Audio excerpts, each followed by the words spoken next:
Open the eyes of my heart, Lord.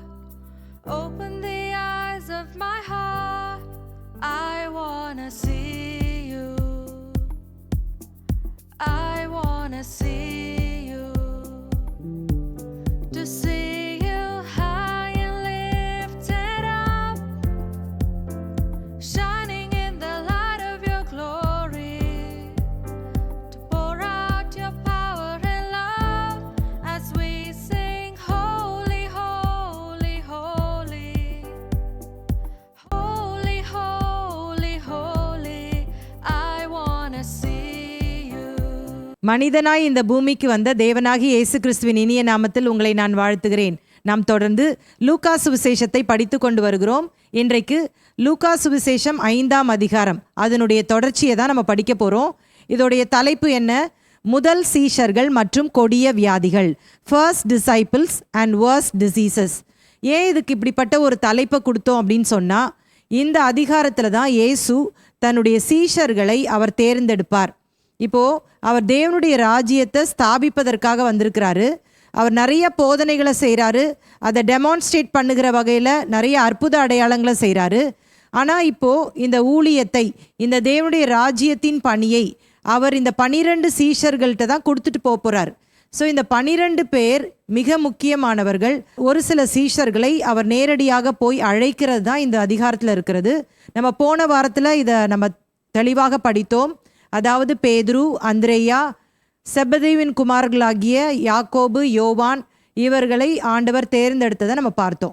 இன்றைக்கி நம்ம தொடர்ந்து இதை குறித்து படிக்க போகிறோம். அதற்கு பிற்பாடு நம்ம என்ன போன வாரத்தில் படித்தோம் என்று சொன்னால், கொடிதான வியாதிகள், வர்ஸ்ட் டிசீசஸ் அப்படின்னு சொல்லும் பொழுது குஷ்டரோகி சுகமானதை படித்தோம், திமிர்வாதக்காரன் சுகப்படுத்துதலை படித்தோம். ஸோ குஷ்டரோகம், திமிர்வாதக்காரன் இதெல்லாம் பார்த்திங்கன்னா ஒரு கொடிய வியாதி. இதை கர்த்தர் சுகப்படுத்தினார் அப்படின்றத விளக்கமாக போன வாரத்தில் நம்ம படித்தோம். தொடர்ந்து இன்றைக்கு நம்ம படிக்க போகிறோம். இதில் மொத்தம் 39 வசனங்கள் தான் இருக்குது. போன வாரத்தில் நம்ம 26 வசனங்கள் படிச்சிட்டோம். இன்னைக்கு நம்ம 27ஆம் வசனத்துலேருந்து தான் படிக்க போகிறோம். முதல் பகுதியை நம்ம வாசித்துடலாமா? முதல் சீஷர்கள். இதில் இயேசு லேவியை தெரிந்து கொள்ளுகிறார். First disciples, Levi. இதனுடைய வேத பகுதி 5ஆம் அதிகாரம் 27 முதல் 32 வரை வாசிக்கலாம். லூக்கா 5:27. இவைகளுக்கு பின்பு அவர் புறப்பட்டு ஆயத்துறையில் உட்கார்ந்திருந்த லேவி என்னும் பேருடைய ஒரு ஆயக்காரனை கண்டு, எனக்கு பின் சென்று வா என்றார். ஸோ இந்த இடத்துல லூக்கா எழுதும் பொழுது இவருடைய பெயர் லேவி என்று சொல்லி எழுதியிருக்கிறார். ஆனால் மத்தேயு சுவிசேஷத்தில் இதே சம்பவம் எழுதப்பட்டிருக்கிறது. ஆயத்துறையில் வேலை பார்த்து கொண்டிருந்த மத்தேயு என்று சொல்லி அங்கே எழுதியிருக்கிறார். அப்படி என்றால் இயேசுவின் 12 சீஷர்களில் ஒரே ஒரு சீஷன் தான் ஆயத்துறையில் வேலை பார்த்து கொண்டு வந்தவர். அப்போனா அந்த மத்தேயு தான் லேவி, லேவி தான் மத்தேயு அப்படிங்கிறத நம்மளால் புரிந்து கொள்ள முடிகிறது. இந்த சம்பவம் சினாப்டிக் காஸ்பல்ஸ் என்று அழைக்கப்படுகிற மத்தேயு, மார்க்கு, லூக்கா ஆகிய 3 புத்தகங்களிலுமே எழுதப்பட்டிருக்கிறது. இதை 3த்தையும் நம்ம கம்பேர் பண்ணி படிக்கும் பொழுது இந்த லேவியோடைய முழு விவரங்களையும் நம்மளால் அறிந்து கொள்ள முடியும். லேவி இது ஒரு எபிரேய பெயர். இதனுடைய அர்த்தம் என்ன அப்படின்னு சொன்னால், கிஃப்ட் ஆஃப் காட், தேவனின் பரிசு. ஸோ இன்னொரு பெயர் நான் ஏற்கனவே சொல்லிட்டேன். இவருடைய பெயர் மத்தேயு. இவருடைய தகப்பனினுடைய பெயர் அப்படின்னு சொல்லும் பொழுது இவர் அல்பேயுவின் குமாரன் என்று சொல்லி அழைக்கப்படுகிறார். இதை நம்ம பிற சுவிசேஷங்களில் அறிந்திருக்கிறோம். அது மாத்திரமல்ல, இப்பொழுது வாசித்தது போல இவர் என்ன தொழில் செய்து கொண்டிருந்தார்? ஆயத்துறை. ஆயத்துறைனா என்னதுன்னா வரி வசூலிப்பவர்னு சொல்லி அர்த்தம் நான் சொன்னேன். ஆயக்காரர்கள் நான் உங்களுக்கு சொல்லி கொடுத்துருக்கிறேன்ல, நம்ம ஒரு பாடமாகவே படித்தோம். வேத பாரகர், பரிசேயர், ஆயக்காரர்கள், சதுசேயர்கள். இவங்கெல்லாம் யார், எப்போ இவங்க உருவானாங்க, இந்த ஃபுல் கதையும் நம்ம படிச்சிருக்கிறோம். அப்போ இந்த ஆயக்காரர்கள் யாருன்னு நான் சொல்லி கொடுத்தேன். யூதர்கள் இப்பொழுது ரோமர்களுடைய ஆட்சியின் கீழே இருக்கிறாங்க. ரோமர்கள் அதனால யூதர்கள்கிட்ட இருந்து வரி வசூலிச்சாங்க. இப்போ அடிக்கடி அவங்க ரோமாபுரியிலேருந்து யூதர்கள்கிட்ட இருந்து வரி கலெக்ட் பண்ண முடியாதுன்றதுக்காக யூதர்கள் மத்தியிலே வரி கலெக்ட் பண்ணுறதுக்காக சிலரை நியமித்தார்கள். அவர்கள் பெயர் தான் ஆயக்காரர்கள். இங்கிலீஷில் கூட சில டிரான்ஸ்லேஷனில் பப்ளிக்ன்னு போட்டிருக்கோம். வரி வசூலிக்கிறனால, டாக்ஸ் கலெக்ட் பண்ணுறனால தான் அந்த மாதிரி ஒரு பெயர் அவங்களுக்கு சூட்டப்பட்டிருக்கு.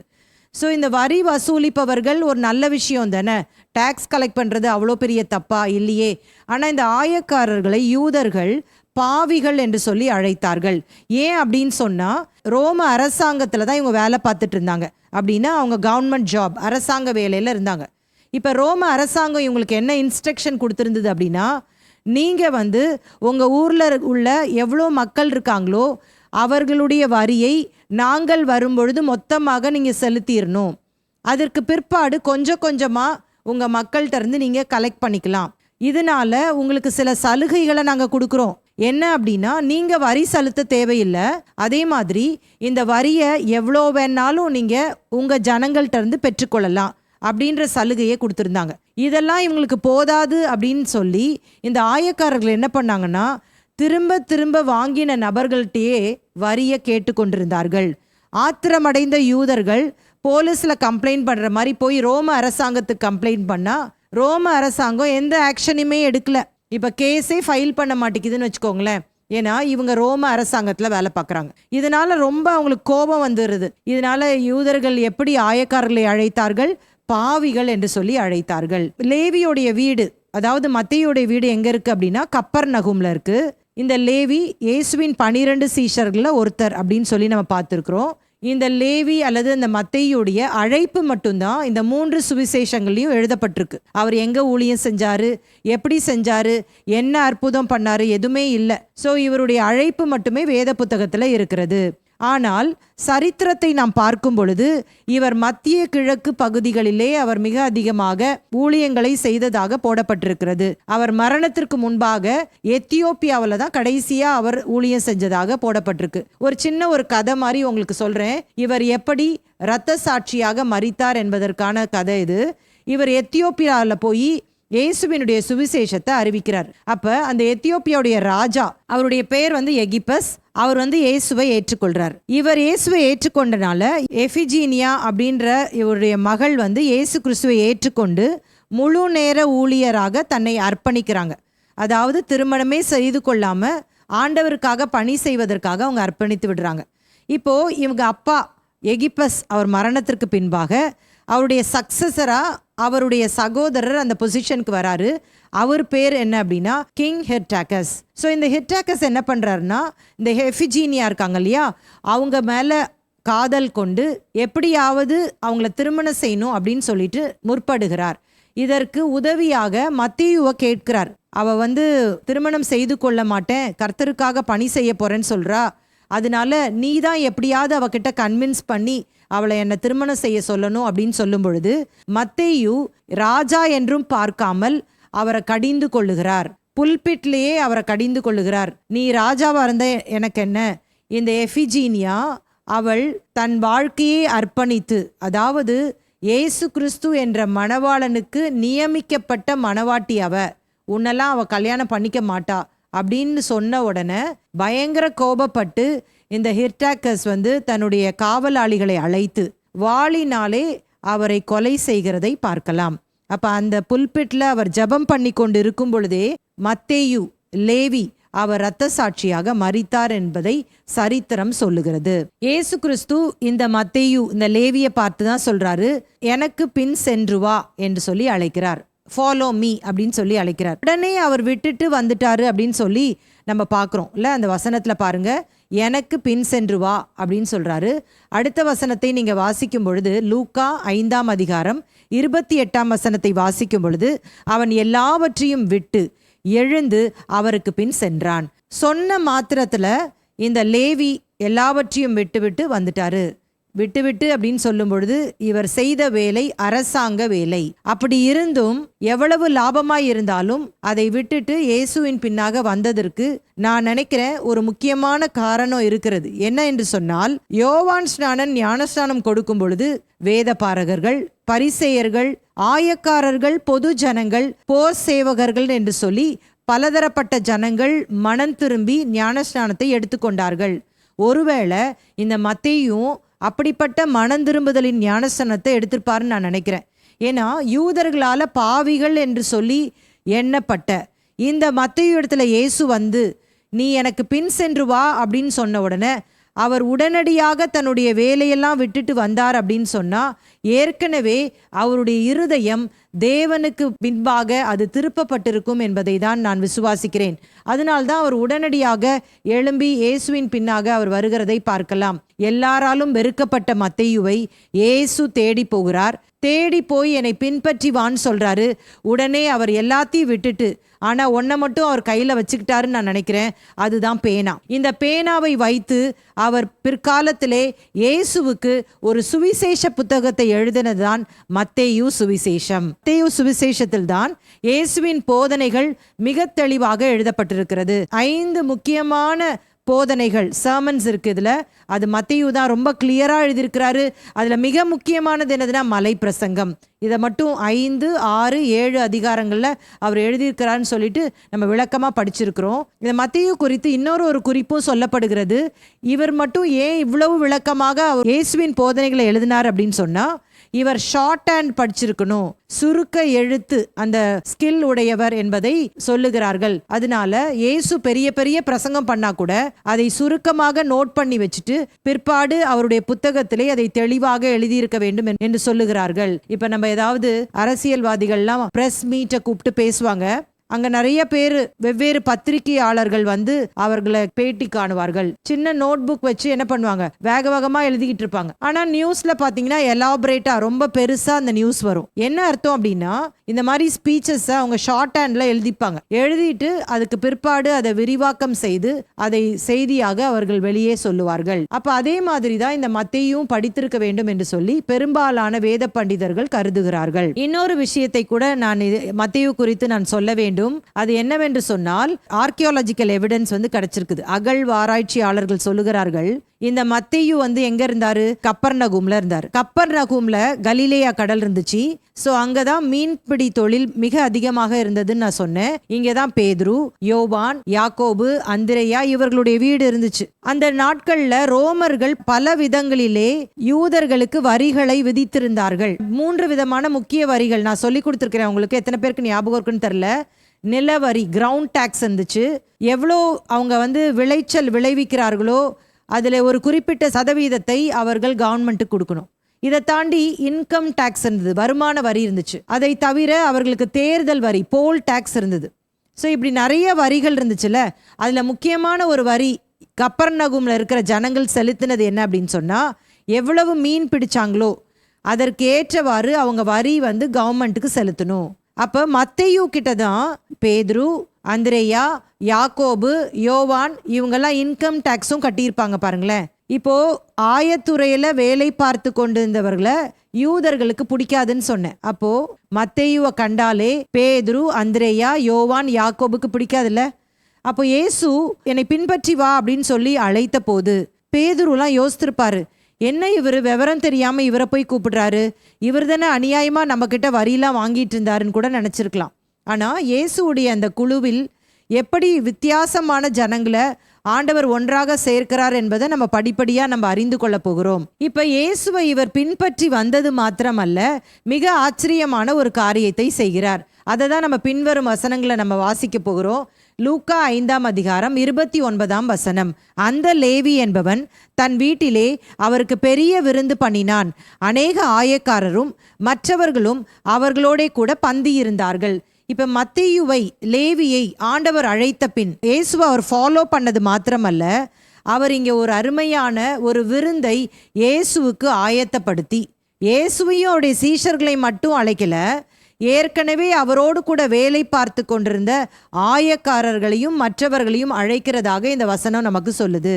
அப்படின்னா என்ன சொல்லலாம் அப்படின்னா, இப்ப மத்தேயு என்கிற இந்த லேவி அவர் ஒரு ரிட்டையர்மெண்ட் ஃபங்க்ஷனை இப்போ நடத்துகிறார். அவர் சொல்லியிருப்பாரு, இது வரைக்கும் நான் ரோம அரசாங்கத்துக்கு தானே வேலை செஞ்சேன், நான் இனி ராஜினாமா செய்து விட்டேன், இனி இயேசு தான் என்னுடைய பாஸ், அவரை உங்களுக்கு அறிமுகப்படுத்த போகிறேன், இவரை நான் பார்த்தவுடன் என் வாழ்க்கை மாறினது, நீங்களும் வந்து பாருங்களேன் உங்க வாழ்க்கை மாறும்னு சொல்லி ஒரு ஃபங்க்ஷன் நடத்துறாரு. அதுதான் இந்த விருந்து அப்படின்னு சொல்லி நம்ம பார்க்கிறோம். லூக்கா சுவிசேஷம் 5ஆம் அதிகாரம் 30ஆம் வசனத்துல, வேத பாரகரும் பரிசேயரும் அவருடைய சீஷருக்கு விரோதமாக முறுமுறுத்து, நீங்கள் ஆயக்காரரோடும் பாவிகளோடும் போஜனம் பண்ணுகிறது என்னவென்று கேட்டார்கள். இப்போ எதற்காக இப்படி வேத பாரகர்களும் பரிசேயர்களும் முறுமுறுத்தாங்க? இப்போ இன்னொரு விஷயம் கூட நீங்க பார்க்கணும் பாருங்களேன். என்ன அப்படின்னா, இயேசு சீஷர்களை தேர்ந்தெடுக்கிறார். ஆனால் ஒரு கூட்டம் இயேசுவை பின்தொடர்ந்து வந்து கொண்டே இருக்கிறது. எதற்காக என்று சொன்னால், இயேசு கிட்ட ஏதாவது குற்றம் கண்டுபிடிக்கலாமா அப்படின்னு பார்க்கறதுக்காக வருது. அப்படி ஒரு கூட்டம் தான் இப்போ பார்த்துட்ருக்கு. இயேசு மத்தேயு அழைக்கிறாரு, மத்தேயு இயேசுவையும் அவருடைய சீஷர்களையும் விருந்துக்கு அழைக்கிறாரு. உடனே இயேசு அவருடைய சீஷர்களும் இப்போ விருந்து சாப்பிடுவதற்காக மத்தேயு வீட்டுக்கு போகிறாங்க. இதை பார்த்த வேத பாரகர்கள் பரிசேயர் எப்படி முறுமுறுக்கிறாங்களாம், என்ன இது, இவர் பெரிய தீர்க்கதரிசியா, பாவிகளோடு கூட இவர் போஜனம் பண்ணலாமா, இவருக்கு இதெல்லாம் தெரியாதா அப்படின்னு சொல்லிட்டு முறுமுறுக்கிறாங்க. ஏன் அப்படி முறுமுறுத்தாங்கன்னா அதுக்கு ஒரு காரணம் இருக்குது. யூத கலாச்சாரத்தின்படி அவங்க யாருமே ஆயக்காரர்கள் பாவிகள் வீட்டில் விருந்து சாப்பிட மாட்டாங்க. ஏன் அப்படின்னு சொன்னால், அப்படி அவங்க விருந்து சாப்பிட்டாங்கன்னா அவங்களும் அந்த பாவத்துக்கு உடந்தை என்று சொல்லி அர்த்தம். இப்போ ஒரு உதாரணத்தை சொல்லி நான் விளக்கணும் பாருங்களேன். உங்களிலே அநேகர் இந்த காரியத்தை நீங்கள் அனுபவித்திருப்பீர்கள். இப்படி யோசித்துக்கோங்க. மனைவிமார்கள் நீங்கள் இதை கேட்குறீங்க அப்படின்னு சொன்னால், உங்களுடைய வீட்டில் இருந்து யாரோ ஒரு சொந்தக்காரரோ இல்லைன்னா உங்கள் பெற்றோரே கூட திருமண பத்திரிகையை எடுத்துக்கொண்டு உங்கள் வீட்டுக்கு வராங்கன்னு இமேஜின் பண்ணிக்கோங்க. திருமண பத்திரிகையை கொடுக்கலான்னு வரும்போது உங்கள் வீட்டில் உங்கள் கணவர் இல்லை. ரொம்ப நேரம் வெயிட் பண்ணி பார்த்துட்டு, ஏம்மா ரொம்ப டைம் ஆயிடுச்சு, அதனால் உன் வீட்டுக்கார் வந்தால் சொல்லு, கண்டிப்பாக குடும்பமாக வந்துருங்கன்னு சொல்லிட்டு அழைப்பு இதில் கொடுத்துட்டு போயிட்டாங்கன்னு வச்சுக்கோங்களேன். தாமதமாகி வீட்டுக்காரர் வராரு. இந்த மாதிரி சொல்கிறீங்க, இந்த பாருங்க எங்கள் வீட்டிலேருந்து இந்த நபர் வந்தாங்க, எங்கள் சொந்தக்காரங்க வந்தாங்க, இந்த பத்திரிக்கையை கொடுத்தாங்க, நம்ம எல்லாரும் குடும்பமாக கல்யாணத்துக்கு போகணும் அப்படின்னு சொன்னால் பெரும்பாலான கணவர்கள் கோவப்படுவாங்க. என்ன பண்ணுவாங்க, அவங்க மரியாதை கட்ட ஜனங்க, என்கிட்டெல்லாம் கொடுத்துருக்கணும், நான் இல்லாத சமயம் பார்த்து ஓன்ட்ட கொடுத்துட்டு போனனால நான் இந்த கல்யாணத்துக்கே வரமாட்டேன் அப்படின்னு சொல்லிடுவாங்க. கல்யாணம் 2 நாள் தாண்டி இருக்கும். இப்போவுமே மனைவிமார்கள் என்ன பண்ணுவாங்க, மெதுவாக ஸ்டார்ட் பண்ணுவாங்க. அன்னைக்கு என் சொந்தக்காரங்க கல்யாண பத்திரிக்கை வச்சுட்டு போனாங்கல்ல, அவங்க கல்யாண நாள் அன்னைக்கு நம்மெல்லாம் போகணுங்க, எவ்வளோ கஷ்டப்பட்டு வச்சுருக்குறாங்க, தயவுசெய்து நம்ம போகணும் அப்படின்னு சொல்லி கெஞ்சுவாங்க. அதெல்லாம் போக முடியாது அப்படின்னு முதல்ல கணவர் கத்துவார். இந்த அம்மா அழுது கெஞ்சி எப்படியோ ஒரு வழியாக கணவரும் ஒத்துக்குவார். எப்படி ஒத்துக்குவார்னா, நான் வருவேன் ஆனால் சாப்பிட மாட்டேன். இப்போ அந்த திருமணத்தன்று அவங்க போவாங்க, மொய்யெல்லாம் கொடுத்துருவாங்க, சாப்பிடாம விருட்டுன்னு கணவர் எழுந்து போயிடுவார். இதற்கு என்ன அர்த்தம் அப்படின்னு சொன்னால், எனக்கு பிடிக்காத வீட்டில், உறவு இல்லாத வீட்டில் நான் சாப்பிட மாட்டேன்னு அர்த்தம். சரியா? அதே மாதிரி தான் பாவிகள் ஆயக்காரர்கள் வீட்டில் யூதர்கள் பொதுவாக சாப்பிட மாட்டாங்க. ஆனால் இங்கே இயேசு வித்தியாசமாக தன்னுடைய சீஷர்களோடு கூட சாப்பிட்றத பார்த்தோன்னே அவங்களுக்கு ரொம்ப ஆச்சரியமாயிருச்சு. அதனால முறுமுறுக்கிறாங்க. பிற சுவிசேஷங்களில் நமக்கு சொல்லப்பட்டிருக்கிறது, இவர் பாவிகளின் சிநேகிதர் என்று சொல்லி அழைக்கப்பட்டாராம். அதற்கு இயேசு ஒரு விளக்கத்தையும் கொடுக்கிறார் பாருங்களேன். பின்வரும் வசனங்கள்ல வாசிக்கலாமா? லூக்கா 5ஆம் அதிகாரம் 31, 32. இயேசு அவர்களுக்கு பிரதியுத்தரமாக, பிணியாளிகளுக்கு வைத்தியன் வேண்டியதே அல்லாமல் சுகம் உள்ளவர்களுக்கு வேண்டியதில்லை, நீதிமான்களை அல்ல பாவிகளையே மனம் திரும்புகிறதற்கு அழைக்க வந்தேன் என்றார். இங்க ஒரு தெளிவான ஒரு ஸ்டேட்மெண்ட்டை இயேசு கொடுக்கிறார். இங்க 2 பேரை பத்தி சொல்றார். ஒன்று யார் அப்படின்னா பிணியாளிகள். பிணியாளிகள்னா சுகம் இல்லாதவர்கள், இன்னொன்று சுகம் உள்ளவர்கள். இப்போ இந்த இடத்துல பார்க்கும் பொழுது இந்த பிணியாளிகள் யார் அப்படின்னு சொல்லி இயேசு சொல்றாருன்னா, தேவன் வேண்டும் என்ற தேவையோடு இருப்பவர்கள். சுகம் உள்ளவர்கள்னா யாரை சொல்றாரு? தேவன் இல்லை என்று பெருமையாக இருப்பவர்கள். பொதுவாக இந்த பரிசேயர்கள் ஒரு மருத்துவர்களை போல ஆக்ட் பண்ணாங்க. அதாவது இந்த மருத்துவர்களுக்கு என்ன வேலை? ஜனங்களுக்கு சுகம் கொடுக்குற வேலை. ஆனா இவங்க என்ன யோசித்தாங்கன்னா, நான் மருந்து தான் கொடுப்பேன், அதனால அவங்க கூடலாம் நான் போய் ஐக்கியமா இருக்க மாட்டேன், வியாதி என்ன பாதிச்சிரும் அப்படின்னு சொல்லிட்டு ஒதுங்கி இருக்கிற மாதிரி தான் இங்க இந்த பரிசேயர்கள் முறுமுறுக்கிறதை பார்க்கலாம். ஆனால் இயேசு தன்னுடைய பிரதானமான நோக்கத்தை இங்கே சொல்லுகிறதை பார்க்கலாம். இயேசுவின் குறிக்கோள், ஜீசஸ் மிஷன், நீதிமான்களை அல்ல பாவிகளையே மனம் திரும்புகிறதற்கு அழைக்க வந்தேன் அப்படின்ற தெளிவான விஷயத்தை இந்த இடத்துல சொல்றத பார்க்கலாம். இப்ப இயேசு பிரதான கட்டளையில அவர் என்ன சொல்றாரு? நீங்க உலகமெங்கும் புறப்பட்டு போய் எல்லாருக்கும் என்னுடைய சுவிசேஷத்தை பிரசங்கித்து அவர்களை மனம் திரும்ப பண்ணுங்க, அவங்கள சீஷராக்குங்க அப்படின்னு சொல்லி சொல்றாரு இல்லையா? இங்க மத்தேயு அவர் இயேசுவை ஏற்றுக்கொண்ட உடனேயே இயேசுடைய பிரதான கட்டளையே அவருக்கு தெரியாது. ஆனால் உடனடியாக அவர் எப்படி ரெஸ்பாண்ட் பண்ணுறாரு பாருங்களேன். இயேசுவை அறியாத அவருடைய நண்பர்களுக்கு ஒரு விருந்தை ஆயத்தப்படுத்தி, இயேசுதான் ரட்சகர், இயேசுதான் மேசியா அப்படின்றத இந்த இடத்துல காண்பிப்பதற்காக அந்த விருந்தை ஆயத்தப்படுத்துகிறது தான் இந்த காரியம். இதனால தான் இயேசுவும் தன்னுடைய சீஷர்களோடு கூட இந்த விருந்தில் கலந்து கொள்ளுகிறார் என்பதை நம்ம மறந்து போகக்கூடாது. இந்த பகுதி உங்களுக்கு புரிஞ்சிச்சுன்னு நான் நினைக்கிறேன். அடுத்த பகுதிக்கு நம்ம போயிடலாம். லூக்கா 5ஆம் அதிகாரம் 33 to 39 வரைக்கும். பழைய உடன்படிக்கை வர்சஸ் புதிய உடன்படிக்கை, old covenant versus new covenant. வாசிக்கலாம் லூக்கா 5ஆம் அதிகாரம் 33ஆம் வசனம். பின்பு அவர்கள் அவரை நோக்கி, யோவானுடைய சீஷர் அநேக தரம் உபவாசித்து ஜெபம் பண்ணி கொண்டு வருகிறார்கள், பரிசேயருடைய சீஷரும் அப்படியே செய்கிறார்கள், உம்முடைய சீஷர் போஜன பானம் பண்ணுகிறார்களே, அது எப்படி என்று கேட்டார்கள். இப்போ யோவானுடைய சீஷர்கள் தான் இயேசு கிட்ட வந்து கேட்டாங்க அப்படின்னு சொல்லி பிற சுவிசேஷங்களை நம்மளால அறிந்து கொள்ள முடிகிறது. இந்த சம்பவமும் சினாப்டிக் காஸ்பல்ஸ் என்று அழைக்கப்படுகிற மத்தேயு, மார்க்கு, லூக்கா ஆகிய 3 இடங்களிலுமே இடம் பெற்றிருக்கிறது. இப்போ என்ன கேட்குறாங்க அப்படின்னு சொன்னா, யோவானுடைய சீஷரும் பரிசேயருடைய சீஷரும் அநேக தரம் உபவாசித்து ஜெபம் பண்ணி கொண்டு வருகிறார்கள், உம்முடைய சீஷர் போஜன பானம் பண்ணுகிறார்களே, அது எப்படி? இப்போ என்ன கொஸ்டின் பண்ணுறாங்க அப்படின்னா, பரிசேயர்களுடைய சீஷர்கள் உபவாசம் எடுக்கிறாங்க, யோவானுடைய சீஷர்கள் உபவாசம் பண்ணுறாங்க. ஆனால் உங்கள் சீஷர்கள் நல்லா விருந்து சாப்பிட்டுட்டு இருக்கிறாங்க, நல்லா மூக்கு முட்டை எல்லாத்துலேயும் சாப்பிட்டுட்டு இருக்காங்களே, இது எப்படி அப்படின்னு ஏன் அவங்களுக்கு சந்தேகம் வந்துச்சு அப்படின்னு சொன்னால், யோவான் யார் அப்படின்னு சொன்னால் மேசியாவாகி இயேசுவுக்கு முன்னோடியாய் வந்தவர். இப்போ இயேசு அதனால தானே யோவானோடு கூட ஐடென்டிஃபை பண்ணுவதற்காக, பாவிகளோடு ஐடென்டிஃபை பண்ணுவதற்காக அந்த மனந்திரும்புதல் கேட்ட ஞானஸ்தானத்தை கூட எடுத்துக்கொண்டார்னு சொன்னேன். இப்போ இவங்களுக்கே ஒரு கன்ஃபியூஷன் ஆயிடுச்சு. யோவானுடைய சீஷர்கள் ஃபாஸ்டிங் போடுறாங்க, பரிசேயருடைய சீஷர்கள் ஃபாஸ்டிங் போடுறாங்க. யோவானுடைய சீஷர்களுக்கு யோவான் ஸ்நானன் போதித்ததுனால அதற்கு கீழ்ப்படிந்து தான் அவங்க ஃபாஸ்டிங் பண்ணுறாங்க. ஆனால் இவர் அதற்கு வழியே ஆயத்தம் பண்ண வந்த அந்த யோவானின் அந்த போதனைக்கு எதிர்மாறாக இவர்கள் போஜனம் பண்ணுகிறார்களே, இவர்தான் யோவான் ஸ்நானன் சொன்ன மேசியாவோ என்ற சந்தேகம் அவர்களுக்குள்ள வந்துருச்சு. அந்த கன்ஃபியூஷன்ல தான் இப்போ இயேசு கிட்ட வந்து இந்த கேள்வியை கேட்கறத பார்க்கலாம். இப்போ இயேசு இதை எக்ஸ்பிளைன் பண்றதுக்கு 3 உவமைகளை இந்த இடத்துல பயன்படுத்துறாரு. என்னென்னு முதல் சொல்லிடுறேன், அப்புறம் ஒவ்வொரு உவமையை நான் எக்ஸ்பிளைன் பண்றேன். மணவாளனும் அவருடைய தோழர்களும், the parable of the bridegroom and his guests. இரண்டாவதாக பழைய புதிய வஸ்திரத்தின் உவமை, the parable of the old and new garment. மூன்றாவதாக பழைய புதிய திராட்சரசம் மற்றும் துருத்தியின் உவமை, the parable of the old and the new wineskins. இதை யோவானுடைய சீஷர்கள் தான் சொன்னாங்க அப்படின்றத நம்ம மத்தேயு சுவிசேஷம் வாசிக்கும் போது விளக்கமாக நம்மளால புரிந்து கொள்ள முடியும். இப்போ லூக்கால இது எழுதப்படும் பொழுது ஃபாஸ்டிங் மட்டும் இல்ல, ஜெபம் இந்த இடத்துல எழுதப்பட்டிருக்கிறது. இதை நம்ம புரிந்து கொள்ள வேண்டுமானால் மோசேயின் நியாயப்பிரமாணத்துல இந்த உபவாசத்தை குறித்து என்ன சொல்லப்பட்டிருக்கிறது அப்படின்றத நம்ம தெரிஞ்சுக்கணும். பாருங்களேன், லேவியராகமம் 16ஆம் அதிகாரம் 29, 31 ஆகிய வசனங்களில் நம்ம பார்க்கிறோம், இஸ்ரவேல் ஜனங்களுக்கு வருடத்திற்கு ஒரு முறை பாவ நிவர்த்தி நாள், டே ஆஃப் அட்டோன்மெண்ட் என்ற ஒரு நாளை தேவன் நியமித்திருந்தார். அந்த நாளிலே இஸ்ரவேல் ஜனங்கள் எல்லாரும் கண்டிப்பாக உபவாசம் எடுக்க வேண்டும். இதை தவிர யூத ஜனங்களுக்கு நியாயப்பிரமாணத்தில் உபவாசம் இருக்க வேண்டும் என்று சொல்லி தேவன் கட்டளை கொடுக்கவில்லை. அப்படி என்று சொன்னால் இந்த உபவாசம் அப்படின்ற பழக்கம் யார் ஏற்படுத்தினது அப்படின்றது நமக்கு இதில் விளங்குதா? இது யார் ஏற்படுத்தினது அப்படின்னு சொன்னால் இதை பரிசேயர்கள் ஏற்படுத்தினார்கள் என்பதை நாம் நினைவிலே வைத்து கொள்ள வேண்டும்.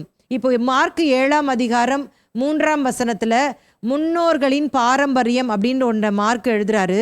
அது என்ன அப்படின்னு சொன்னால் கை கழுவி சாப்பிட்றது. கை கழுவி சாப்பிட்றது ஒரு முன்னோர்களின் பாரம்பரியம். நான் அப்போ சொல்லிக் கொடுக்கும் போதே உங்களுக்கு சொல்லிக் கொடுத்தேன், கை கழுவுறதுனா சாதாரணமாக நம்ம சுத்தமாக இருக்கிறதுக்காக கை கழுவுறது இல்லை, இது ஒரு செரிமனி மாதிரி பண்ணுவாங்கன்னு சொன்னேன். இது மாதிரி நிறையா சடங்குகளை மோசேயின் நியாயப்பிரமாணத்தை தவிர அவர்கள் வைத்திருந்தார்கள். உபவாசம் எடுக்கணும் யோவான் என்ன சொல்லியிருந்தார் அப்படின்னா, அடிக்கடி உபவாசம் எடுப்பார்கள் அப்படின்ற ஒரு விஷயத்த இங்கே நம்ம பார்க்குறோம். இப்போ பரிசேயர்கள் எப்படி உபவாசம் இருந்தாங்க அப்படின்னு பார்க்கும் பொழுது நம்ம நிறைய வேத பகுதியில் நம்மளால அறிந்து கொள்ள முடியும். அவங்க வாரத்திற்கு 2 முறை உபவாசித்தார்கள். அந்த பரிசேயன் ஆயக்காரன் ஜெபத்துல இருந்து நம்மளால அறிந்து கொள்ள முடியும். அந்த பரிசேயன் போய் ஜெபம் பண்ணும் போது, ஆண்டவரே நான் வாரத்துக்கு 2 முறை உபவாசம் பண்ணுகிறேன், நான் எல்லாத்துலேயும் தசமபாகம் கொடுக்குறேன் அப்படின்னு சொன்னான். பார்த்தீங்களா? அப்போ பரிசேயர்கள் என்ன கற்றுக் கொடுத்திருந்தார்கள்? தங்களுடைய சீஷர்கள் வாரத்துக்கு 2 முறை கண்டிப்பாக உபவாசம் எடுக்கணும். யோவான் அடிக்கடி உபவாசம் எடுக்கணும்னு சொல்லியிருந்தாரு. பரிசேயர்கள் வாரத்துக்கு 2 முறை சொல்லியிருந்தாங்க. ஆனால் இப்போ இயேசுடைய சீஷர்கள் உபவாசமே எடுக்காம நல்லா மூக்கு முட்டை சாப்பிட்டுட்டு இருக்கிறாங்களே அப்படின்றது தான் இங்கே இவர்களுடைய கேள்வி. இந்த பரிசேயர்கள் உபவாசம் எப்படி இருந்தார்கள் என்பதை விளக்கமாக மத்தேயு 6ஆம் அதிகாரம் நம்ம படித்தோம் இல்லையா? அதாவது இயேசு கிறிஸ்து நமக்கு மலை பிரசங்கத்தின் மூலமாக ஏராளமான சத்தியங்களை கற்றுக் கொடுத்திருக்கிறார். நான் சொல்லி கொடுத்தேன் உங்களுக்கு 9 விதமான நல்ல குணங்கள், 9 விதமான தவறான குணங்கள்.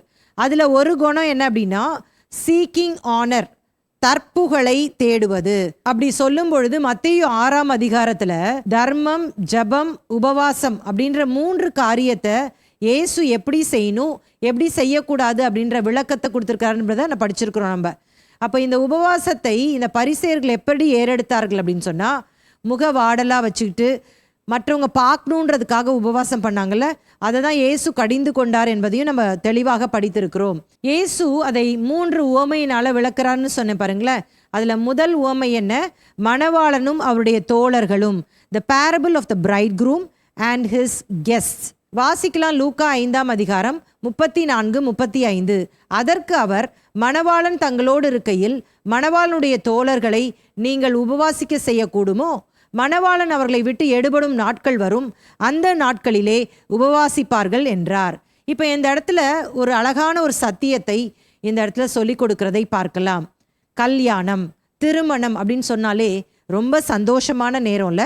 அந்த டைமில் போய் யாராவது உபவாசம் பண்ணுவாங்களா? கல்யாணம்னா சந்தோஷம், உபவாசம்னா துக்கம்னு சொல்லிடலாம்.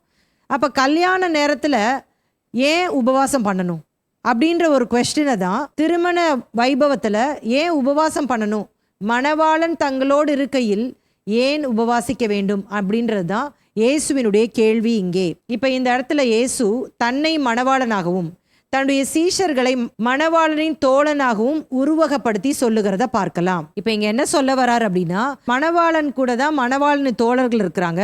அப்போ அவங்க கல்யாண ஃபங்க்ஷன்ல இருக்கிறாங்க, அவங்க எதுக்கு உபவாசிக்கணும்? இப்போ 35ஆம் வசனத்துல என்ன வாசித்தோம்?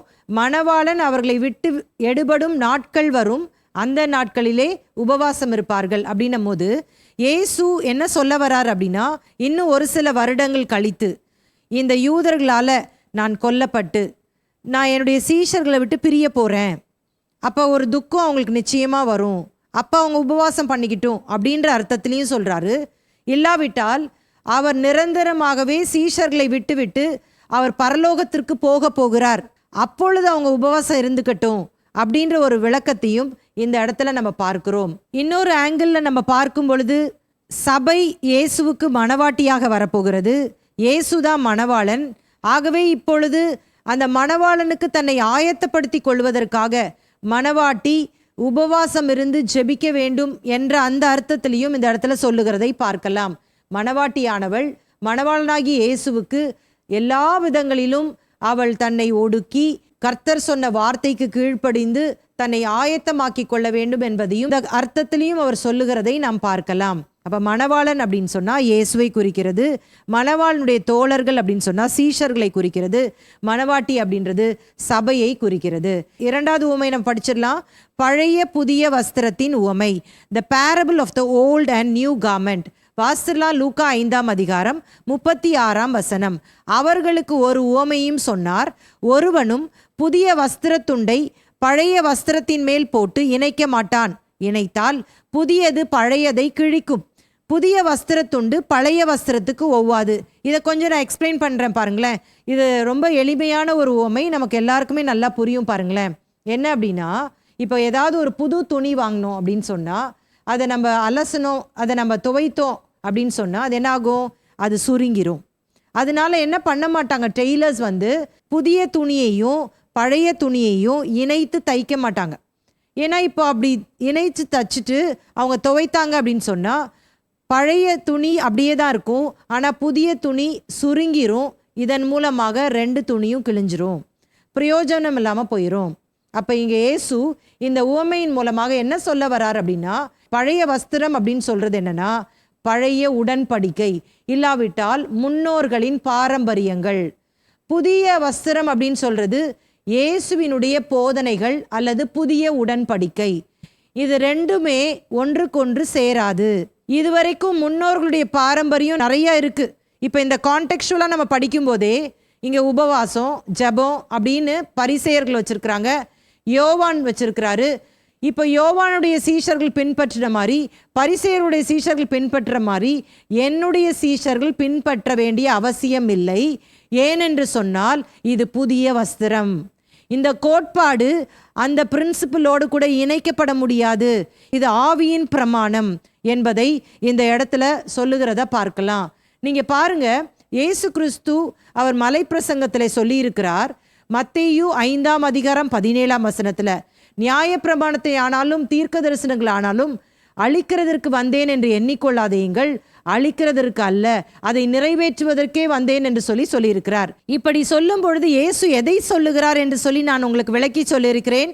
இஸ்ரவேல் ஜனங்களுக்கு 613 கட்டளைகளும் 10 கற்பனைகளும் கொடுக்கப்பட்டிருந்தது. அதாவது கட்டளைகள் அப்படின்னு சொன்னா அதை 3 பெரும் பகுதிகளாக பிரித்து கொள்ளலாம். முதலாவது ஒழுக்க சட்டங்கள், இரண்டாவது சடங்குகளின் சட்டங்கள், மூன்றாவது சமுதாய சட்டங்கள். இப்போ பாருங்க, ஒழுக்க சட்டங்கள் அப்படின்னு சொன்னா அந்த 10 கட்டளை, சடங்குகளின் சட்டங்கள் அப்படின்னா அந்த ஆசரிப்பு கூடாரத்துக்கு ரிலேட்டடான கட்டளைகள் அப்படின்னு சொல்லும் பொழுது பலி, பண்டிகைகள் அப்படின்னு சொல்லலாம். சமுதாய சட்டத்திட்டங்கள் அப்படின்னு சொன்னா என்னது? அது இஸ்ரவேல் ஜனங்களுக்கு மட்டுமே கொடுக்கப்பட்ட சட்டத்திட்டங்கள். ஸோ இன்னைக்கு ஆண்டவராக இயேசு கிறிஸ்து இந்த புதிய உடன்படிக்கை நமக்கு கொடுத்திருக்கிறார். இதுல அந்த சடங்குகளும் நம்ம செய்ய தேவையில்லை, சமுதாய சட்டத்திட்டங்களும் நம்ம செய்ய தேவையில்லை. அது அவர்களுக்கு கொடுக்கப்பட்ட சட்டத்திட்டங்கள். ஆனால் 10 கட்டளைகள், ஒழுக்க சட்டங்கள் என்பது இன்றைக்கும் அது பொருந்தும். ஆனா அதில் சற்று வித்தியாசம் இருக்கிறது. இப்போ ஆண்டவர் அதோடைய ஸ்டாண்டர்ட்ஸை கூட்டிட்டார். மலை பிரசங்கம் 5, 6, 7 பல வாரங்கள் நம்ம படித்தோம். தெளிவாக ஒவ்வொரு தவறான குணங்கள் என்ன, ஒவ்வொரு நல்ல குணங்கள் என்ன அப்படின்றத விளக்கி நம்ம படித்தோம். அதில் நான் சொல்லிக் கொடுக்கும் போது நான் உங்களுக்கு சொல்லிக் கொடுத்தேன், கொலை செய்யாதிருப்பாயாக என்று சொல்லி பூர்வத்தாருக்கு உரைக்கப்பட்டது. நான் உங்களுக்கு சொல்லுகிறேன், தன் சகோதரனை நியாயமில்லாமல் கோபித்து கொள்ளுகிறவன் எரி நரகத்திற்கு பாத்திரவானாயிருக்கிறான் என்று சொல்லி இயேசு சொல்வார். பழைய ஏற்பாட்டில் கொலை, புதிய ஏற்பாட்டில் கோபம். பழைய ஏற்பாட்டில் விபச்சாரம், புதிய ஏற்பாட்டில் ஒரு பெண்ணை இச்சையோடு பார்ப்பதே தவறு. அதனால தான் நம்ம சொல்கிறோம், புதிய ஏற்பாட்டின் உடன்படிக்கையில் இருக்கிற உங்களுக்கும் எனக்கும் ஆண்டவர் நம்முடைய ஸ்டாண்டர்ட்ஸை கூட்டி இருக்கிறார்.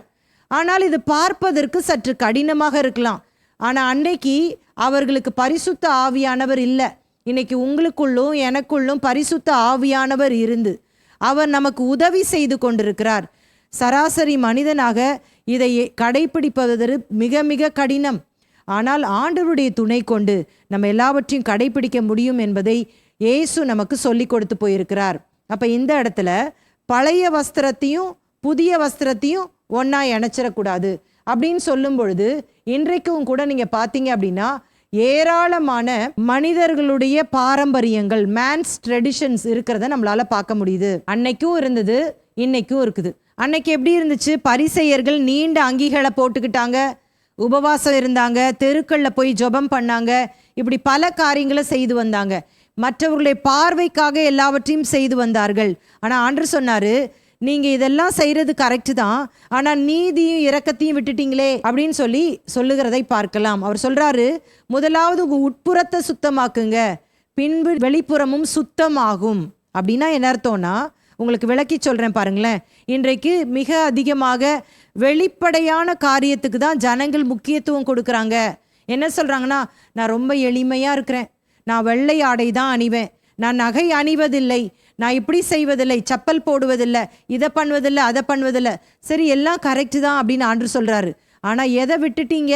இரக்கத்தை விட்டுட்டீங்க, மன்னிப்பை விட்டுட்டீங்க, கசப்போடு வாழ்றீங்க, மன்னியாத குணத்தோடு இருக்கிறீர்கள், பகை உணர்ச்சியோடு இருக்கிறீர்கள், இதனால பிரயோஜனம் இல்லை அப்படின்றது தான் அவர் சொல்றாரு. அதாவது இப்போ என்ன பண்ணிட்டாங்க அப்படின்னா, பழைய உடன்படிக்கையும் புதிய உடன்படிக்கையும் ஒரு கலப்படம் பண்ணி இன்னைக்கு கிறிஸ்தவம் வந்துவிட்டது. 2 விதமான கிறிஸ்தவ கூட்டத்தை நாம பார்க்க முடிகிறது.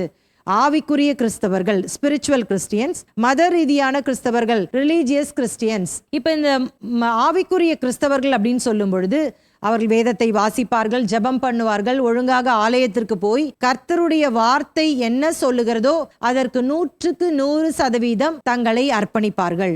என்ன ஆனாலும் சரி, உலகத்தோடு கூட ஒத்த வேஷம் தரிக்காமல் அவர்கள் முழுமையாக அர்ப்பணிக்கிற கூட்டத்தின் பேர் தான் ஆவிக்குரிய கிறிஸ்தவர்கள். ஆனா ஆவிக்குரிய கிறிஸ்தவர்கள் மாறி ஒரு கூட்டம் இருக்கும், அவங்க பேரு மத ரீதியான கிறிஸ்தவர்கள். இவங்களும் ஜெபம் பண்ணுவாங்க, பைபிள் வாசிப்பாங்க, காணிக்க கொடுப்பாங்க, ஆலயத்துக்கு ஒழுங்கா போவாங்க, எல்லாம் கரெக்டா ரிச்சுவலிஸ்டிக்கா செஞ்சிருவாங்க. ஆனா கர்த்தருடைய வார்த்தைய கொஞ்சம் கேட்பாங்க, கொஞ்சம் அவங்களுடைய வார்த்தையும் போட்டு மேன்ஸ் ட்ரெடிஷன்ஸ், அந்த முன்னோர்களின் பாரம்பரியம் அப்படியே உள்ள வந்துரும். அது எப்படி நாங்க முன்னோர்கள் செஞ்ச மாதிரி செய்யாம இருக்க முடியும், அதாவது முறையெல்லாம் விட்டுற முடியுமா அப்படின்னு சொல்லி அதையும் கொஞ்சம் சேர்த்துப்பாங்க. இதை தான் நம்ம என்ன சொல்றோம் அப்படின்னா மத ரீதியான கிறிஸ்தவர்கள்.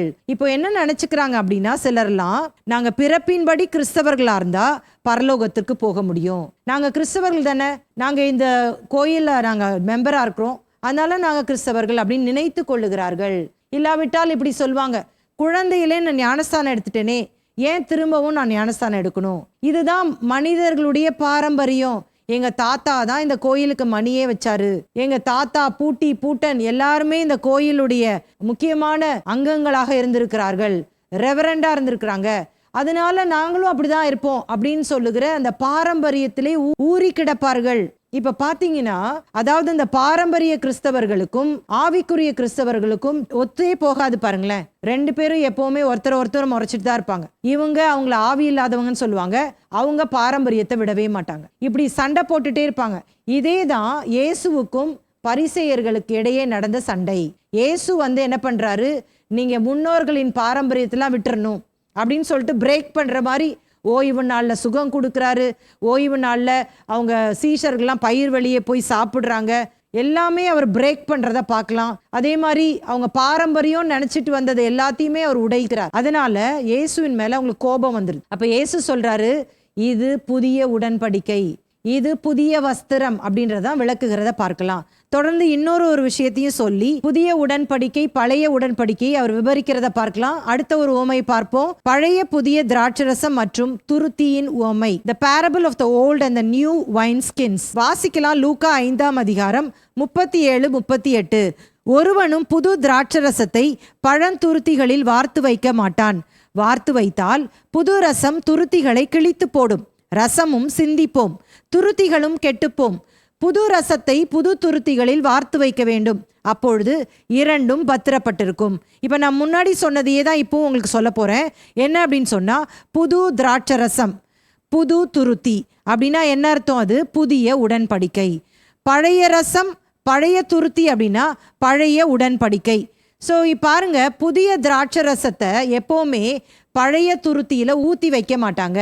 துருத்தி அப்படின்னு சொன்னால் என்ன அப்படின்னா ஜார், இந்த ஜூஸ் ஊற்றி வைக்கிற ஜாரை தான் துருத்தின்னு போட்டிருக்கு. வைன் ஸ்கின்ஸ் அப்படின்னு இங்கிலீஷில் போட்டிருக்குல்ல, அந்த நாட்களில் இந்த மாதிரி தான் இருக்கும் பாருங்களேன். பாட்டில் கிடையாது, அனிமல் ஸ்கின்ல ஒரு மிருகத்தினுடைய தோலில் தான் பாட்டில் செஞ்சு வச்சுருப்பாங்க. அந்த தோலில் அந்த பாட்டில் மாதிரி செஞ்சு ஒரு மூடி மாதிரி ஸ்டாப்பர் ஒன்று போட்டு வச்சுருப்பாங்க. இப்போது இதில் என்ன பண்ணுவாங்க அப்படின்னா, பழைய துருத்தியில் பழைய பாட்டிலில் பழைய ரசத்தையும் புதிய பாட்டிலில் புதிய ரசத்தையும் ஊற்றுவாங்க. ஏன் அப்படின்னா, பழைய பாட்டிலில் புதிய ரசத்தை ஊற்றுனா இந்த திராட்சை ரசம் புளிக்கிற தன்மை கொண்டது. அது புளிச்ச உடனே, ஃபர்மெண்ட் ஆன உடனே என்ன ஆகும், அப்படியே அது புளிச்சு நுரைச்சி வரும் பார்த்தீங்களா, அப்போ எக்ஸ்பேண்ட் ஆக பார்க்கும் அந்த பாட்டில். அது மிருகத்தினுடைய அந்த தோலில் தானே செய்யப்பட்டிருக்கு, அப்போ அது எக்ஸ்பேண்ட் ஆகும், அது விரிவடையும். அப்போ என்னாகும், அது அப்படியே கிழிஞ்சு ரசமும் சிந்திரும், துருத்தியும் கிழிந்து போகும். அதனால புது ரசத்தை புதுந்துருத்தியில தான் ஊற்றி வைப்பார்கள் அப்படின்ற உவமையை விளக்குகிறதை பார்க்கலாம். இந்த உவமையின் மூலமாக ஆண்டவர் திரும்ப ஒரு முறை கூட அவர் சொல்றாரு, பழைய உடன்படிக்கையை நீங்க இங்க கொண்டு வராதீங்க, நான் கொடுக்கிற இந்த உடன்படிக்கை அது புதியது, அது ரெண்டுத்தையும் மிக்ஸ் பண்ணீங்க அப்படின்னா அது ஒர்க் ஆகாது, நீங்க உங்க ஆவிக்குரிய வாழ்க்கையில வளரவே முடியாது அப்படின்றது தான் இந்த ஓல்ட் அண்ட் நியூ அது நமக்கு விளக்குகிறது. தொடர்ந்து வாசிக்கலாம். லூக்கா 5ஆம் அதிகாரம் 39ஆம் வசனம். அன்றியும் ஒருவனும் பழைய ரசத்தை குடித்த உடனே புது ரசத்தை விரும்ப மாட்டான், பழைய ரசமே நல்லதென்று சொல்லுவான் என்றார்.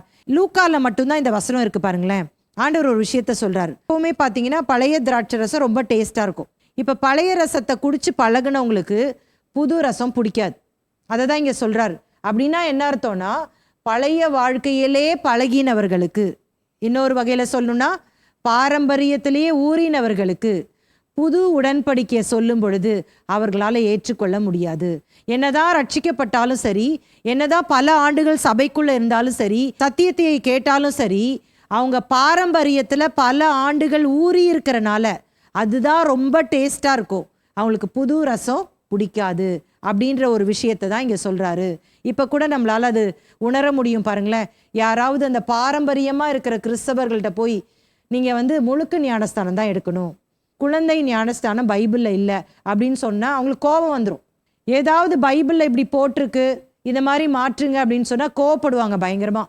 இது அப்படிலாம் செய்யக்கூடாது.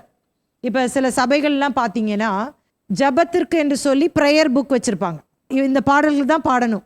ஈவன் அதை நடத்துகிற போதகர்கள் கூட இந்த வாரம் இந்த செய்தி தான் கொடுக்கணுன்ற மெசேஜ் புக் கொடுத்துருப்பாங்க, அதன்படி தான் அவங்க செய்யணும், அதை மீறக்கூடாது. அப்போ இதை போய் நம்ம இல்லை ஆவியானவர் நம்மளை வழிநடத்துகிற மாதிரி நம்ம வழிநடத்தணும், ஜனங்களை ரட்சிப்பை பற்றி சொல்லணும், முழுக்க ஞானஸ்தானம் தான் சரியானது, கன்ஃபர்மேஷன் அதெல்லாம் கிடையாது, இப்படிலாம் சொன்னால் பாரம்பரியத்தில் வாழ்கிறவங்க அதை ஏற்றுக்கொள்ள மாட்டாங்க. ஏன்னா அதில் தான் அவங்களுக்கு ரொம்ப டேஸ்ட். அதை தான் நீங்கள் இயேசு சொல்லுகிறத பார்க்கலாம். எப்போவுமே பார்த்தீங்கன்னா truth is opposite to traditions, reality is opposite to rituals. அதாவது சத்தியம் எப்பொழுதுமே பாரம்பரியத்திற்கு எதிரானது, சத்தியம் எப்பொழுதுமே சடங்குகளுக்கு எதிரானது. சத்தியம் வந்துச்சுன்னா சடங்குக்கு இடமே கிடையாது, நல்லா நம்ம விளங்கி கொள்ளணும். இது ஆதி சபையினரும் இந்த கஷ்டத்தை பட்டாங்க பாருங்களேன். அதாவது இயேசு கிறிஸ்து பரமேறி சென்ற பிற்பாடு சீஷர்கள் உலகமெங்கும் போய் சுவிசேஷத்தை அறிவித்தார்கள். யூதர்களும் கிறிஸ்தவர்களாக மாறினாங்க, புறஜாதிகளும் கிறிஸ்தவர்களாக மாறினாங்க. இப்போ 2 பேரும் சபைக்குள்ளே வரும்பொழுது நிறைய கன்ஃபியூஷன் ஆச்சு. என்ன அப்படின்னு சொன்னால், பிறப்பின்படி ஒரு யூத ஆண்மகன் நிச்சயமாக விருத்த சேதனம் பண்ணணும். ஆனால் இப்போ கிறிஸ்தவர்களாக மாறின இந்த புறஜாதிகளுக்கு விருத்த சேதனம் பண்ணணுமா பண்ணக்கூடாதா அப்படின்ற கன்ஃபியூஷன் இருந்துச்சு. யூதர்கள் கிறிஸ்தவர்களாக மாறின பிற்பாடும் அவங்க அந்த விருத்த சேதனம் அதெல்லாம் பண்ணிட்டு இருந்தாங்க. இதனால புறஜாதியாக இருந்து வந்த கிறிஸ்தவர்களையும் விருத்த சேதனம் பண்ணணும்னு ஃபோர்ஸ் பண்ணாங்க. இதனால அப்போஸ்தலனாகிய பவுல் சொல்றாரு, அது தேவையில்லை, மாம்சத்தின்படி நீங்கள் யூதர்களாக இருந்தீங்க, ஆனால் இன்னைக்கு ஆவிக்குரிய சத்தியத்தின்படி இந்த புறஜாதிகளும் விருத்த சேதனம் பண்ணப்பட்டவர்கள், இவர்கள் இருதயங்களில் விருத்த சேதனம் பண்ணப்பட்டவர்கள் அப்படின்னு சொல்லிட்டு அவர் கலாத்திய சபைக்கு தான் ரொம்ப விளக்கமாக எழுதுவார். கலாத்திய 2ஆம் அதிகாரம் 21ஆம் வசனத்தை வாசிக்கிறேன் பாருங்களேன். நான் தேவனுடைய கிருபையை விருதாவாக்குகிறதில்லை, நீதியானது நியாயப்பிரமாணத்தினாலே வருமானால் கிறிஸ்து மரித்தது வீணாயிருக்குமே. இப்போ என்ன சொல்ல வர்றாரு அப்படின்னா, ஆபிரகாமுக்கு நான் கொடுத்த பிரமாணம் ஒவ்வொரு யூத ஆண்மகனும் 8ஆம் நாளில் விருத்த சேதனம் பண்ணணும், ஆனால் இப்போ அதெல்லாம் தேவை கிடையாது. கிருபையினாலே விசுவாசத்தை கொண்டு நீங்கள் ரட்சிக்கப்பட்டிருக்கிறீர்கள், உங்களுடைய ஒர்க்ஸ்னால அல்ல, உங்களுடைய கிரியையினால் அல்ல, இது தேவனுடைய ஈவு. ஆகவே நீங்களே கிரியை செய்து ஏதாவது நல்லது செஞ்சு நீங்கள் ரட்சிப்பை பெற்றுக்கொள்ளணும்னு நினைக்காதீங்க. இப்போ நான் சொன்ன மாதிரி ஏதாவது உலக பிரகாரமாக நான் இதை ஆண்டவருக்காக மாத்துறேன், இதை ஆண்டவருக்காக மாத்துறேன், அப்போ எனக்கு ரட்சிப்பு கிடைக்குன்றது கிடையாது. நான் இதை பொருத்தனை பண்ண போகிறேன், அதை பொருத்தனை பண்ண போகிறேன், இதை விட போகிறேன், அதை விட போகிறேன் அப்படின்னு நீங்கள் சொல்கிறீங்களோ சொல்லலையோ, எப்படினாலும் இயேசு கிறிஸ்துவினுடைய ரத்தம் உங்களுக்கு ஈவாய் கொடுக்கப்பட்டிருக்கிறது, அதை நீங்கள் விலைக்கிரயம் கொடுத்து வாங்கவே முடியாது என்பதை தான் இங்கே பவுல் இந்த காரியத்தின் மூலமாக நமக்கு விளக்குகிறார்.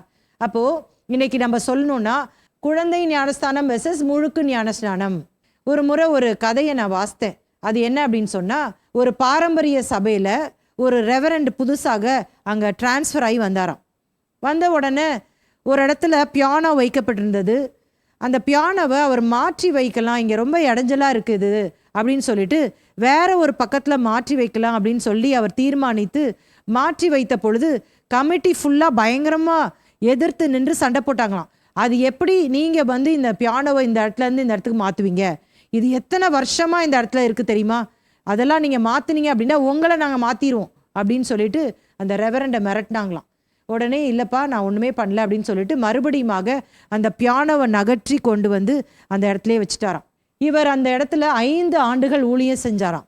அவர் 5 ஆண்டுகள் ஊழியம் செய்து அவர் அந்த இடத்த விட்டு வருவதற்கு முன்பாக அவர் வந்த முதல் நாள் எந்த இடத்துல பியானோவை நகர்த்தி வச்சாரோ அதே இடத்துக்கு மறுபடியும் அது நகற்றப்பட்டதை ஒருவரும் அறியாதிருந்தார்கள். அதாவது அவர் என்ன பண்ணியிருந்தார் அப்படின்னா, ஒவ்வொரு வாரமும் ஒவ்வொரு இன்ச்சா அந்த பியானோவை நகட்டி வச்சுட்டே இருந்தார். இதை மற்றவங்க அதை நோட்டீஸே பண்ணல. கடைசியில இந்த ரெவரண்ட் எந்த இடத்துல அந்த பியானோவை வைக்கணும்னு நினைச்சாரோ அதே இடத்துல அந்த பியானோ வந்துருச்சு. இதுல இருந்து என்ன தெரியுது அப்படின்னா, யாராவது இப்படிப்பட்ட பாரம்பரியத்துல அடிமையா இருந்தாங்கன்னா கொஞ்சம் கொஞ்சமா சத்தியத்தை எடுத்து சொல்லணும், அவர்களுக்காக ஜெபிக்கணும். ஆண்டவரே, எப்படியாவது இந்த பாரம்பரியத்துல இருந்து இவங்க விடுபெறணும் ஆண்டவரே, ஆவியின் பிரமாணத்தை அவங்க ஏற்றுக்கொள்ளணும் ஏசப்பா அப்படின்னு சொல்லிட்டு நம்ம ஜெபிக்கும் பொழுது அவர்களும் அதுல இருந்து விடுதலை பெறுவாங்க. நீங்க தடால் புடால்னு போய் ஒரு காரியத்தை போய் அங்க இம்ப்ளிமெண்ட் பண்ணணும்னு நினைச்சீங்கன்னா இங்க எதிர்ப்பை இந்த ரெவரண்ட் சந்தித்தது போலதான் நாமளும் சந்திக்க வேண்டியது இருக்கும். கர்த்தர் நமக்கு ஞானத்தை கொடுத்திருக்கிறபடியால்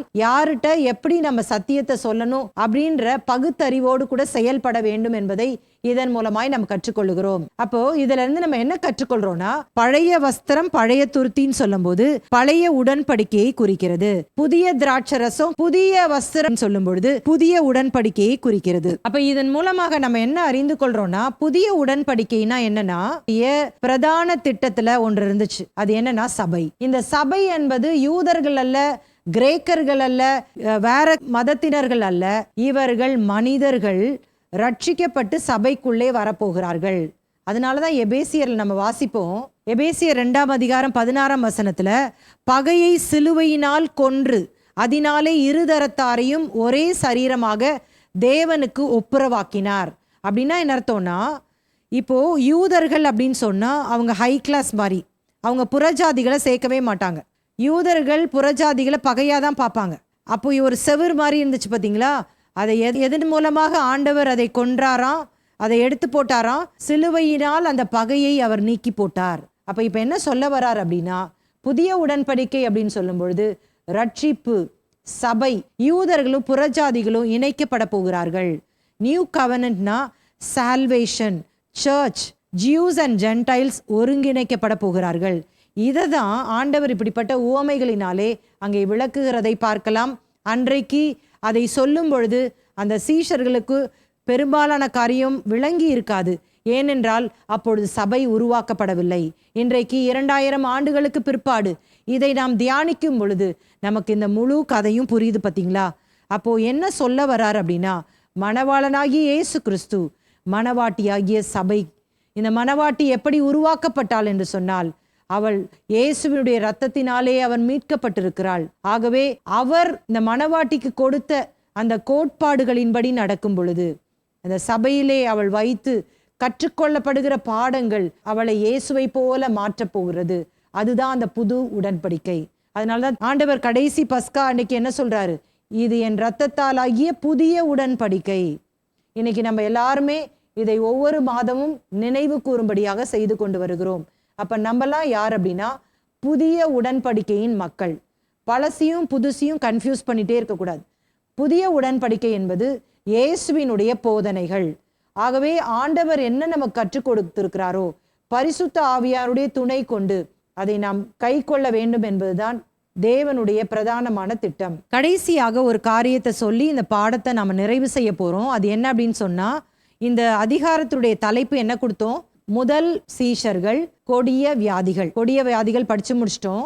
இந்த முதல் சீஷர்கள் அப்படின்னு சொல்லும் பொழுது இந்த அதிகாரத்துல 5 சீஷர்களை மட்டும்தான் நம்ம படிச்சோம். யார் யாருன்னு ஞாபகப்படுத்திடலாமா? பேதுரு, அந்திரேயா, யோவான், யாக்கோபு, இன்றைக்கு லேவி என்ற மத்தேயு. ஸோ மீதமுள்ள அந்த சீஷர்களுடைய பட்டியல் எங்க இருக்கு அப்படின்னா, லூக்கா சுவிசேஷம் 6ஆம் அதிகாரம் 12-16 வரைக்கும் இருக்குது. அதை நம்ம வாசித்துட்டு இன்றைய பாடத்தை நம்ம முடிக்க போறோம். முதலாவதாக லூக்கா 6ஆம் அதிகாரம் 12-13 வாசிக்கலாம். அந்நாட்களிலே அவர் ஜெபம் பண்ணும்படி ஒரு மலையின் மேல் ஏறி ராம் முழுவதும் தேவனை நோக்கி ஜெபம் பண்ணி கொண்டிருந்தார். பொழுது விடிந்த போது அவர் தம்முடைய சீஷர்களை வரவழைத்து அவர்களில் 12 பேரை தெரிந்து கொண்டு அவர்களுக்கு அப்போஸ்தலர் என்று பெயரிட்டார். ஸோ சீஷர்கள் எப்படி தேர்ந்தெடுக்கப்பட்டார்கள் அப்படின்னு ஒரு கொஸ்டின் கேட்டா, ராம் முழுவதும் ஜெபித்து தேர்ந்தெடுக்கப்பட்டார்கள். இங்க என்ன சொல்லப்பட்டிருக்குது, அவர்களை அப்போஸ்தலர்களாக. ஸோ இந்த வார்த்தையும் லூக்கா மட்டும்தான் முதல் முறையா பயன்படுத்துறாரு.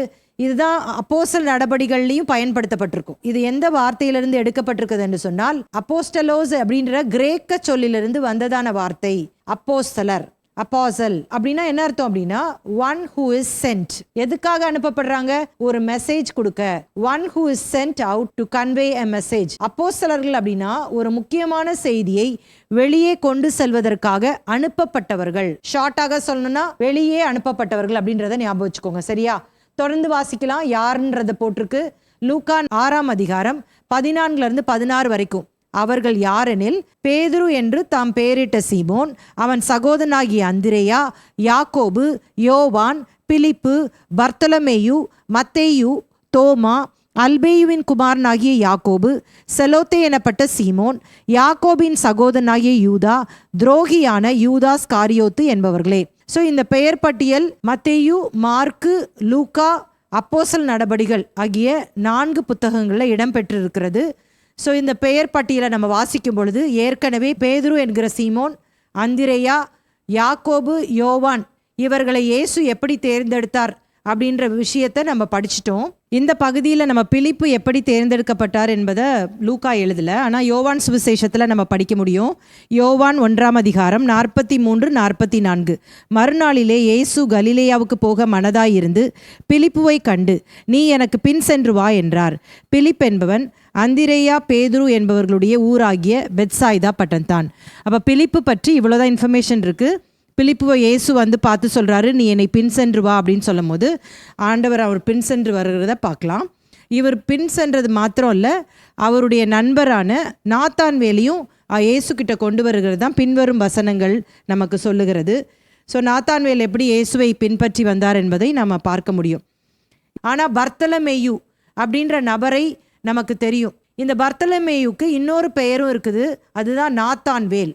யோவான் 1ஆம் அதிகாரத்தில் வாசிக்கிறோம், பிலிப்பு தான் நாத்தான்வேல் வந்து அவருடைய நண்பராக இருக்கிறபடினால வந்து பார் என்று சொல்லி இயேசு கிட்ட அழைத்து வந்தார். அப்போ இயேசு வந்து அவரை பார்த்து தான் சொல்கிறாரு, இஸ்ரவேலர்கள் மத்தியிலே நீ கபடற்ற உத்தம இஸ்ரவேலன் அப்படின்னு சொல்றாரு.